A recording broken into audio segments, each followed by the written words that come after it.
Istilah radikal itu sebenarnya enggak cuman mempunyai makna yang negatif ya.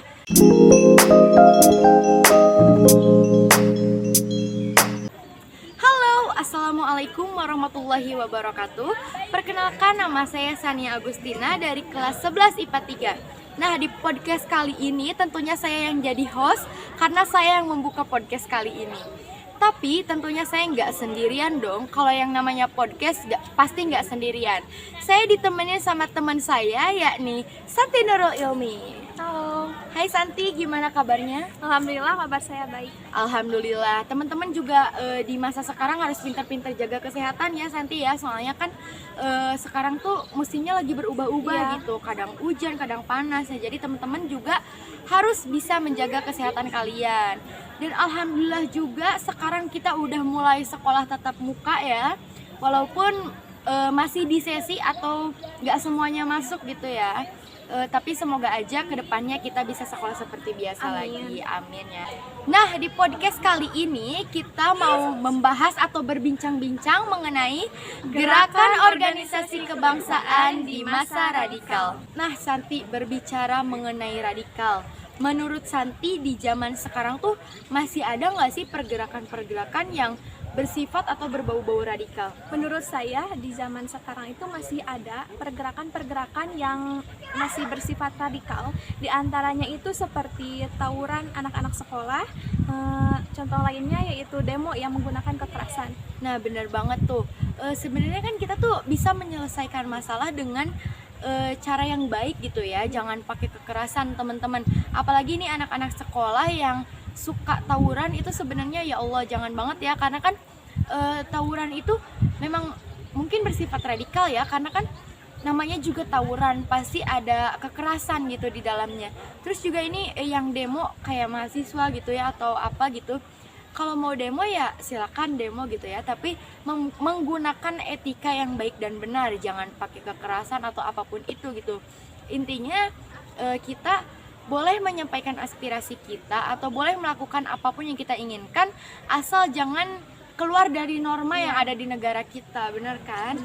Nah, tapi sebenarnya teman-teman, istilah radikal itu sebenarnya enggak cuman mempunyai makna yang negatif ya, tapi juga punya makna positif gitu. Itu sebenarnya tergantung kita menggunakan istilah radikal itu untuk konteks yang seperti apa gitu. Jadi jangan mengartikan atau jangan mendefinisikan kalau kata radikal itu adalah yang negatif gitu. Radikal juga bisa berbau positif gitu ya. Oke Santi, menurut Santi, apa sih periode radikal itu? Periode radikal adalah kurun waktu yang menandakan kehadiran organisasi yang bergerak dengan gagasan dengan cara yang radikal dan ekstrim. Nah oke, jadi itu ya pengertian dari periode radikal. Nah, jadi buat teman-teman yang belum tahu radikal itu apa, menurut Kamus Besar Bahasa Indonesia, radikal itu memiliki 3 arti. Yang pertama yaitu paham atau aliran dalam politik. Yang kedua adalah paham atau aliran yang menginginkan perubahan atau pembaruan dalam sosial dan politik secara kekerasan ataupun drastis. Dan yang ketiga adalah sifat ekstrim dalam politik. Nah, sebenarnya Santi, istilah radikal itu bisa bersifat atau bisa bermakna positif ataupun negatif tergantung pada konteks penggunaan istilah tersebut. Nah, jadi gitu teman-teman. Jadi ini sekedar informasi aja buat kalian yang belum tahu. Oke, kita lanjut ke pembahasan ya. Nah, untuk kurun waktu di periode radikal ini berapa tahun sih? Jadi untuk kurun waktu di periode radikal ini antara tahun 1925 yaitu pada saat pertama kali dibentuknya organisasi bernama Partai Komunis Indonesia hingga tahun 1936 yaitu pada saat terakhir periode ini dibubarkan yaitu bernama Pendidikan Nasional Indonesia Baru. Nah, jadi itu untuk kurun waktu di periode radikal ini ya, Santi ya. Oke Santi, kita masuk lagi ke pembahasan ya. Berdasarkan lamanya periode radikal ini, tentu banyak sekali organisasi yang berjalan di periode ini. Nah, untuk organisasinya itu apa aja sih? Jadi selama periode radikal terdapat 5 organisasi yang berjalan, yaitu Partai Komunis Indonesia tahun 1924, Perhimpunan Indonesia tahun 1925, Partai Nasional Indonesia tahun 1927, Partai Indonesia, dan Pendidikan Nasional Indonesia pada tahun 1931. Oke teman-teman, jadi katanya ada 5 organisasi yang berjalan di periode ini. Nah Santi, tentunya kan di setiap periode itu mempunyai ciri khasnya masing-masing ya. Nah kalau untuk di periode radikal ini ditandai dengan ciri khas yang seperti apa sih? Jadi di periode ini tuh ditandai dengan ciri khas yang setiap organisasi itu memiliki tujuan untuk menggapai hal-hal ekstrim dengan cara yang dianggap agresif oleh pemerintah kolonial. Nah, jadi teman-teman mungkin ya menurut pemahaman aku gitu, di periode radikal ini semua organisasi itu ingin menggapai hal-hal yang ekstrim dan dilakukan dengan cara yang dianggap agresif gitu ya oleh pemerintah kolonial. Benar gitu kan Santi ya? Jadi sebenarnya konteks radikal itu bisa bermakna positif ataupun negatif gitu. Tapi di masa sekarang ataupun mungkin di masa dulu juga sama ya, orang tuh menganggap kalau istilah radikal itu ya bermaknanya negatif gitu, karena kan orang menganggap kalau radikal itu biasanya ya agresif atau kayak gitu ya sebenarnya, tapi radikal itu bisa juga bermakna positif teman-teman. Soalnya itu tergantung dengan konteks di mana istilah itu digunakannya gitu. Nah Santi, tadi kan katanya di periode radikal ini banyak sekali perlakuan-perlakuan agresif gitu ya yang dilakukan oleh organisasi-organisasi gitu. Nah contohnya itu apa aja sih? Contohnya, Perhimpunan Indonesia yang menebarkan kritik terhadap pemerintah kolonial Hindia Belanda melalui surat yang berjudul provokatif. Contoh lainnya adalah Partai Nasional Indonesia yang menyebarkan ajaran provokatif. Nah Santi, selain contoh-contoh yang udah tadi disebutkan, ada lagi nggak sih contoh lain yang mungkin lebih dikenal masyarakat di Indonesia? Tentunya banyak sekali. Nah, salah satunya adalah G30 SPKI.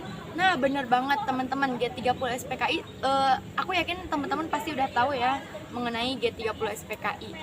G30 SPKI itu yang sering kita tonton pas tanggal 30 September ya kan. Nah sebenarnya G30 SPKI itu gimana sih? G30 SPKI atau Gerakan 30 September itu adalah sebuah organisasi yang dilancarkan oleh Partai Komunis Indonesia yang menjadi sejarah yang sangat pahit bagi pemerintah pada waktu itu. Jadi Gerakan 30 September itu menjadi sejarah yang sangat kelam, yang sangat pahit ya bagi bangsa Indonesia pada waktu itu. Nah Santi, kalau nggak salah PKI itu kan merupakan salah satu organisasi terbesar dan tertua di Indonesia, benar nggak tuh? Benar, karena partai ini mengkoordinir kalangan intelektual, buruh, dan juga petani. Nah kalau nggak salah juga pada saat pemilu tahun 1955, PKI juga mendapatkan suara sebanyak 16,4% dan menempati posisi keempat di bawah PNI, Masyumi, dan NU. Nah Santi, kalau untuk latar belakang dari G30 SPKI itu sendiri gimana sih? G30 SPKI dilatar belakangi oleh dominasi ideologi nasionalisme, agama, dan komunisme. Oh itu yang biasa disingkat Nasakom, bener nggak? Iya. Nah jadi teman-teman, secara umum latar belakang dari G30 SPKI itu adalah Nasakom, bener gitu kan? Nah tadi kan udah latar belakang ya. Nah kalau dari tujuan G30 SPKI sendiri itu apa sih? Tujuan dari G30 SPKI adalah menggulingkan pemerintahan era Soekarno dan mengganti Indonesia menjadi negara komunis. Oh, jadi PKI itu ingin mengganti negara Indonesia menjadi negara komunis gitu ya. Nah, kalau nggak salah katanya PKI juga memiliki jumlah anggota lebih dari 3 juta ya. Iya, benar. Sehingga katanya PKI itu menjadi salah satu organisasi terbesar ketiga di dunia setelah RRC dan juga Uni Soviet. Bener kan, Iya, Santi ya? Jadi intinya pada saat itu PKI menginginkan negara Indonesia menjadi negara komunis.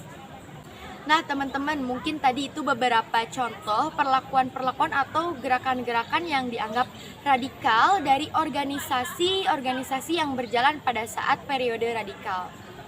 So teman-teman, mungkin segitu aja perbincangan kita kali ini karena kita juga terbatas waktu.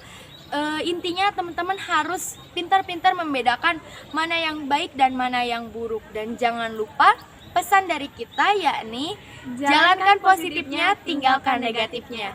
Terima kasih buat teman-teman yang udah nonton.